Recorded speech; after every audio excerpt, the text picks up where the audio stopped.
بسم اللہ الرحمن الرحیم۔ السلام علیکم ورحمۃ اللہ وبرکاتہ۔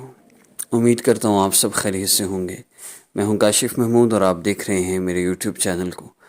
اور آج کی ویڈیو میں آپ کو میں اللہ رب العزت سے اپنے مسائل کے حل کے لیے ایک مختصر سا عمل بتاؤں گا۔ اس عمل کو کر کے انشاءاللہ اللہ رب العزت آپ کے بڑے سے بڑے مسئلے کو بھی حل فرما دیں گے، آپ کی مشکل سے مشکل حاجت بھی پوری ہو جائے گی، کوئی بھی مقصد ہے انشاءاللہ کامیابی ملے گی۔ مختصر سی ایک گزارش عرض کرتا چلوں۔ وظائف دو چیزوں میں ہوتے ہیں، ان میں پہلی چیز ہوتی ہے اللہ رب العزت کی بڑائی۔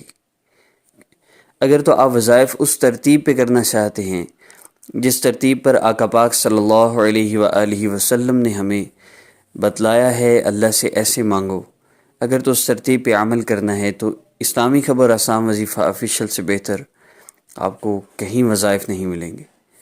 اور اگر آپ نے صرف وقتی ٹوٹل پورا کرنا ہے اور مختلف قسم کے مارکیٹ میں جو نئے سے نئے وظیفے آ رہے ہیں ان کو کرنا ہے، وہ تو بہت ملیں گے، کبھی سونف کے ملیں گے، کبھی لونگ کے دانوں کے ملیں گے، کبھی چاول کے دانوں پر ملیں گے، یہ مختلف چیزیں ملتی رہیں گی۔ لیکن اصل کیا ہے؟ اصل مانگنا ہے۔ جیسے میڈیسن ہے نا، تو بخار کے لیے بہت سی میڈیسنز ہیں، پیناڈول ہے اور بھی بہت سی ہیں، کیلپول بھی یوز ہوتی ہے، لیکن اصل کیا ہے کہ شفا اللہ رب العزت نے دینی ہے۔ سورہ فاتحہ سے کتنے چینج و لائف کورس کرنے والے ایسے ہیں جو سورہ فاتحہ پڑھتے ہیں اور پانی پیتے ہیں، ان کو بخار، جس طرح پیناڈول کھانے سے پسینہ آتا ہے، بخار اتر جاتا ہے، وہ سورہ فاتحہ پڑھتے ہیں، پسینہ آتا ہے، بخار اتر جاتا ہے۔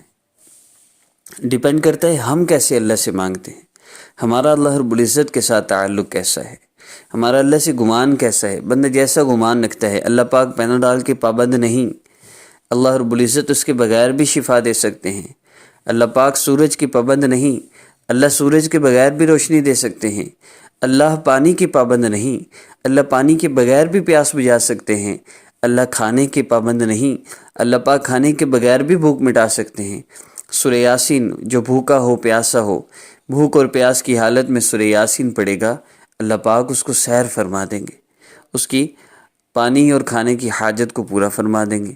اب یہ حدیث مبارکہ کا مفہوم ہے، لیکن اس کے لیے ایمان کی قوت، ایمان کی طاقت چاہیے، اور یہ پہلی چیز ہے، یہ ابتدا ہے۔ اور اس ابتدا میں سب سے پہلے ہم نے اس بات کی کوشش کرنی ہے کہ ہم اللہ رب العزت کو راضی کر لیں، ہم اللہ پاک کی رضا والے اعمال کر لیں۔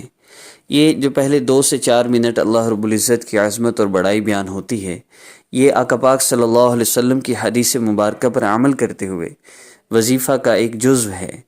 آقا پاک صلی اللہ علیہ وسلم نے فرمایا، جب تم اللہ رب العزت سے میرے صحابی مانگو تو یوں مانگو، اللہ رب العزت کی عظمت اور بڑائی بیان کرو، اس کے بعد جتنا ہو سکے مجھ پر درود پاک پڑھو، پھر جو چاہو اللہ سے مانگ لو۔ تو وظیفہ کا پہلا حصہ کیا ہے؟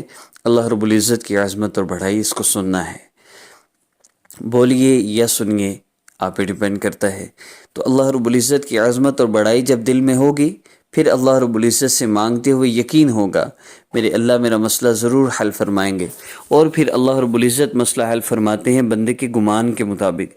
آج ہم وظائف کرتے ہیں، ہمیں خود یقین نہیں ہوتا، پتہ نہیں مسئلہ حل ہوگا یا نہیں ہوگا۔ اللہ پاک تو گمان پہ فیصلے فرماتے ہیں۔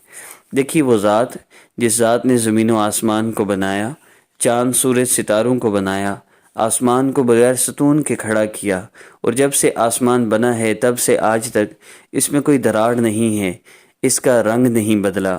اللہ رب العزت نے پانی کے اوپر زمین کو بچھایا، پھر زمین کو پھیلایا، زمین ہلنے لگی، اللہ رب العزت نے پہاڑوں کو میخوں کے طور پہ گاڑ دیا، ایک ذرے سے لے کر صحراؤں تک، اور ایک پتھر سے لے کر پہاڑوں تک، اور ایک قطرے سے لے کر سمندروں تک کو بنانے والی ذات اللہ رب العزت کی ذات ہے۔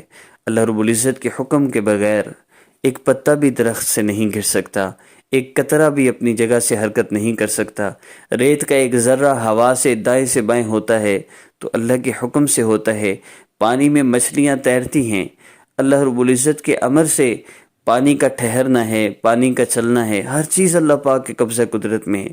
اور میرے اللہ اتنی شان والے ہیں کہ اللہ پاک سے کوئی چیز چھپی ہوئی نہیں ہے۔ ہم دائیں دیکھتے ہیں، ہمیں بائیں نظر نہیں آتا، ہم آگے دیکھتے ہیں ہمیں پیچھے نظر نہیں آتا۔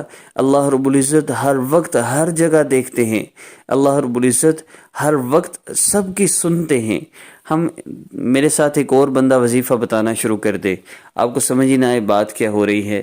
اللہ رب العزت ایک وقت میں ساری دنیا کے سارے انسان اور جنات اور فرشتے اور ساری مخلوقات کو بھی زبان دے دی جائے، اور ساری بے جان اشیاء کو بھی زبان گویائی دے دی جائے، اور سب اپنی اپنی حاجتیں ایک وقت میں مانگے، اللہ رب العزت ایک وقت میں، ایک لمحے میں، اسی وقت سب کو سب کی حاجتیں پوری کر دیں، سب کو وہ سب کچھ عطا فرما دیں جو انہوں نے مانگا ہے۔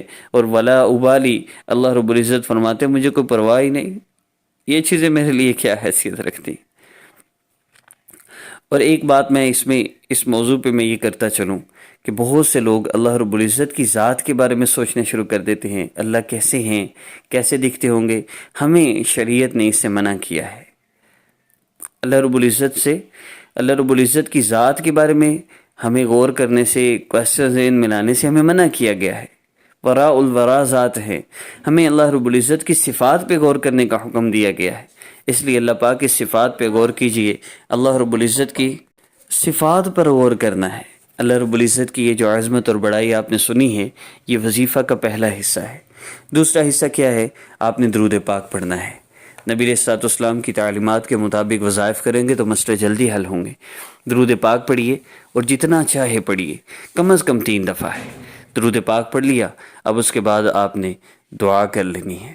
نبی علیہ السلام نے فرمایا جو چاہو مانگ لو۔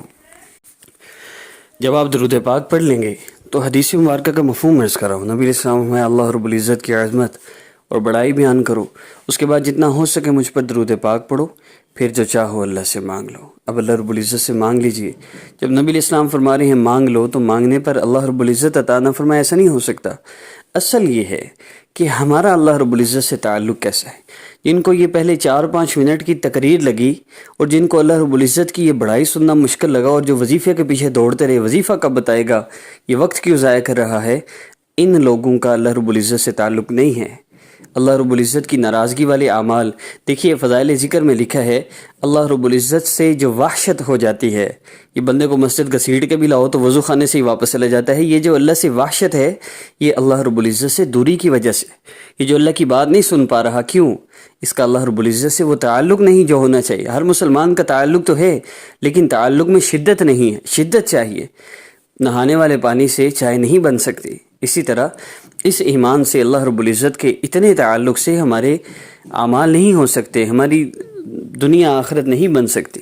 اس کے لیے آپ لوگ یہ بات ذہن میں رکھیے گا کہ وظائف وہ نہیں ہیں جو بتا دیا جائے کہ اتنی دفعہ یہ پڑھ لو یہ پڑھ لو، بلکہ وظائف تو اللہ رب العزت سے مانگنے کا ایک راستہ ہے، اور اس کے لیے مختلف اعمال ہیں۔